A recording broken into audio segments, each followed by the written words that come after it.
Welcome to Informed Tourist, where we uncover the world's hidden gems, and more importantly, the hidden ripoffs. I'm Curtis, and I'm your guide through the looking glass, into a world where your passport gets stamped more often than your credit card gets declined. We're here to peel back the glossy veneer of travel brochures and expose the raw, beating heart of places that don't require you to sell a kidney for a week's stay. So, you clicked on this video thinking, unforgettable places on a budget? Yeah, right, I get it. The algorithm probably served this up right after a video of some influencer pretending their sponsored 5-star Bali villa is attainable. You're skeptical. You've been burned by clickbait titles promising champagne dreams on a beer budget, only to find the reality is lukewarm tap water in a chipped mug. You're expecting the usual suspects, the place is already overrun, or worse, a lecture on how to enjoy a staycation in your own backyard. Well, spoiler alert, it is possible. And no, you won't be sleeping in a hammock next to a stray goat. We're talking about real, immersive, life-altering travel. Stick around because at the end of this video, I'm going to reveal one destination so affordable and so epic, it makes overpriced tourist traps look like a scam. Because let's be honest, they usually are. They're designed to efficiently separate you from your hard-earned cash, leaving you with little more than a cheap t-shirt and a vague sense of disappointment.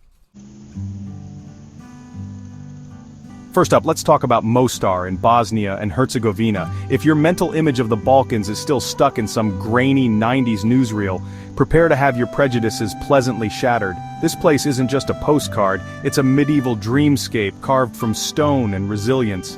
The air itself feels different here, heavy with history, scented with strong coffee and grilled meats.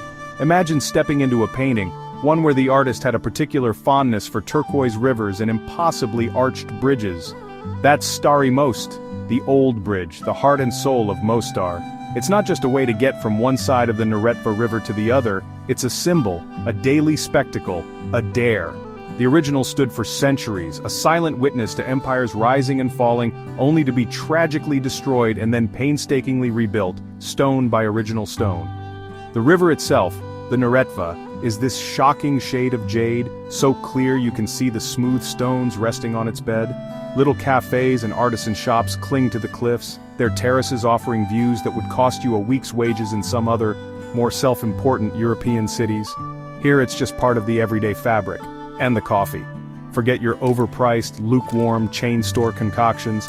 Here in Mostar, you sit down in a charming, family-run cafe, and for less than the price of a bottle of water at Disneyland, you get a potent aromatic brew served in a traditional dzezva. It's a ritual, a moment to slow down, to watch the world amble by, to actually taste something real. You can easily find a room in a local guest house for around $20 a night.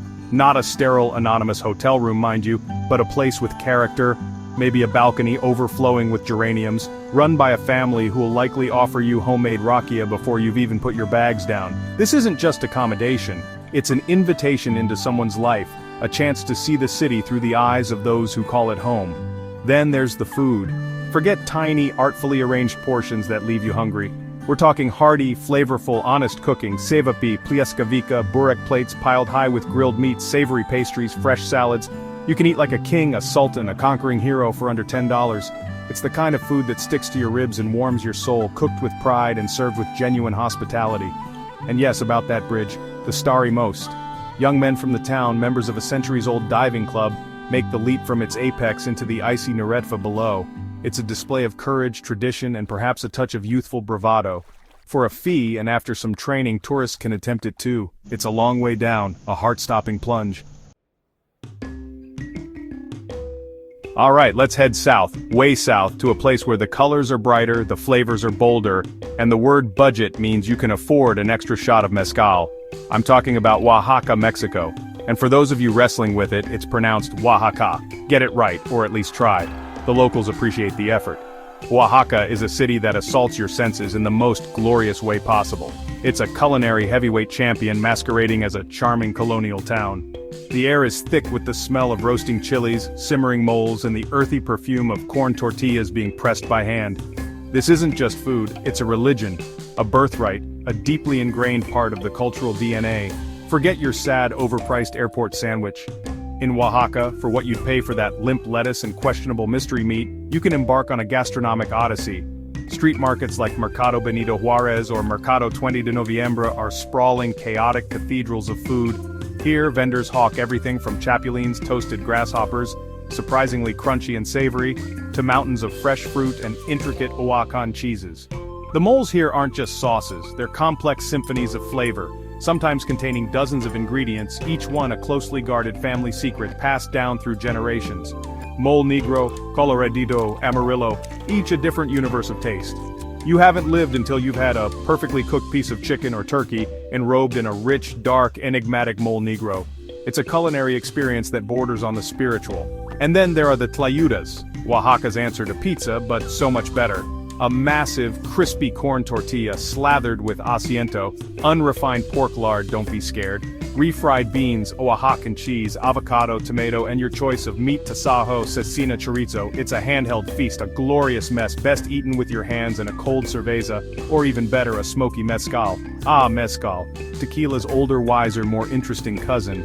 Oaxaca is the heartland of mezcal production, and you can't walk a block without stumbling upon a mezcaleria offering tastings.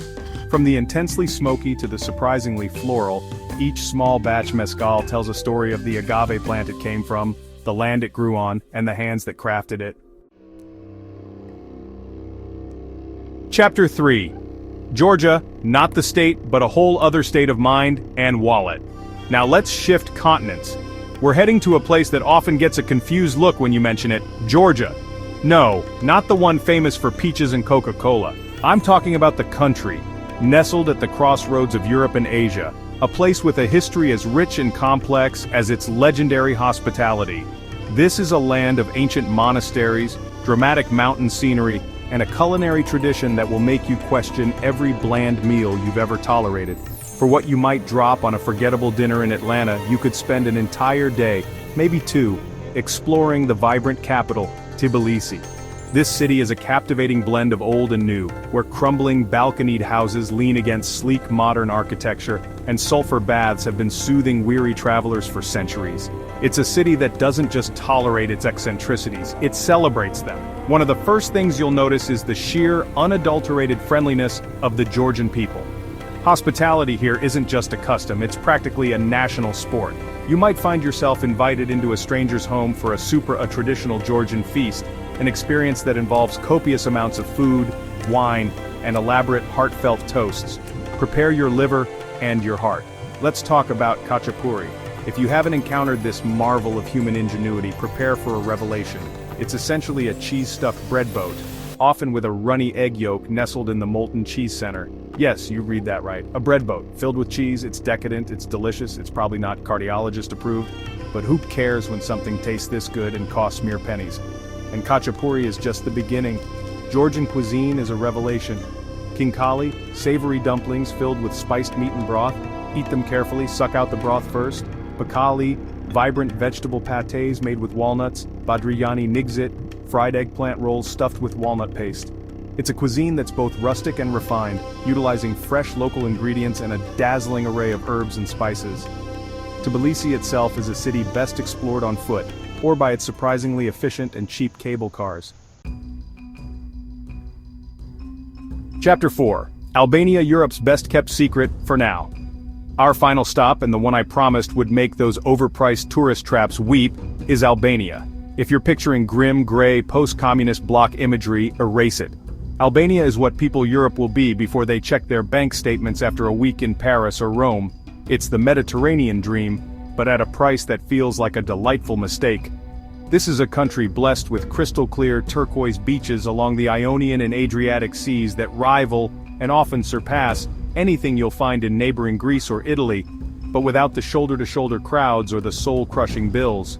Imagine pristine stretches of sand, hidden coves accessible only by boat, and water so clear you can count the pebbles beneath your feet. You can stay in a clean, comfortable beachside hotel, sometimes with a balcony overlooking that impossibly blue water, for under $30 a night. Not a shared dorm in a questionable hostel, but a proper hotel room. Let that sink in, $30. You'd pay more for parking in some major European cities. Here it gets you a slice of paradise. And the food, especially the seafood. Freshly caught fish, grilled to perfection, drizzled with local olive oil and lemon, served at a seaside taverna with the waves practically lapping at your feet. You can feast like this for around $7. $7. I've paid more for a mediocre cup of coffee in an airport. The flavors are simple, honest, and utterly delicious.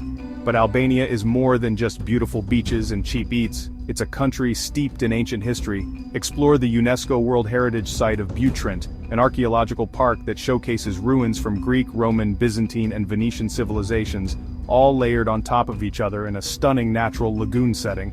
It's like walking through a history book. Then there are the charming mountain towns like Gjirokastër and Berat, known as the City of a Thousand Windows. These are Ottoman-era marvels, with stone houses clinging to steep hillsides, cobblestone streets, and ancient castles looming overhead. They offer a glimpse into a different side of Albania, a world away from the coastal resorts but equally captivating. The landscapes are dramatically beautiful, from rugged mountain ranges perfect for hiking to lush valleys and serene lakes. There you have it. You don't need a trust fund, a winning lottery ticket, or a suspiciously generous benefactor to travel the world. You just need to know where to go, what to avoid. I'm looking at you, souvenir shops selling plastic Eiffel Towers made in China, and how to travel smart with an open mind and a willingness to step off the well-trodden, overpriced path. The world is vast, and much of it is surprisingly accessible. Unforgettable experiences don't have to come with unforgettable credit card debt. The real richness of travel isn't measured in thread counts or Michelin stars, though good food is non-negotiable, but in the connections you make, the perspectives you gain, and the stories you bring back, stories that don't involve weeping over your bank balance upon your return. It's about finding the magic in the mundane, the epic in the affordable. So, where are you planning to go? What hidden gem have you discovered that didn't require auctioning off a family heirloom? Let us know in the comments, and also tell us what video you want us to make next. Maybe places to avoid like the plague. Unless you enjoy misery and financial ruin, thanks for watching Informed Tourist. Please hit the like button and subscribe. It's free, and it supports the channel, allowing us to keep sniffing out these deals. Now enjoy these next videos. We promise they're just as good and definitely less expensive than a theme park ticket.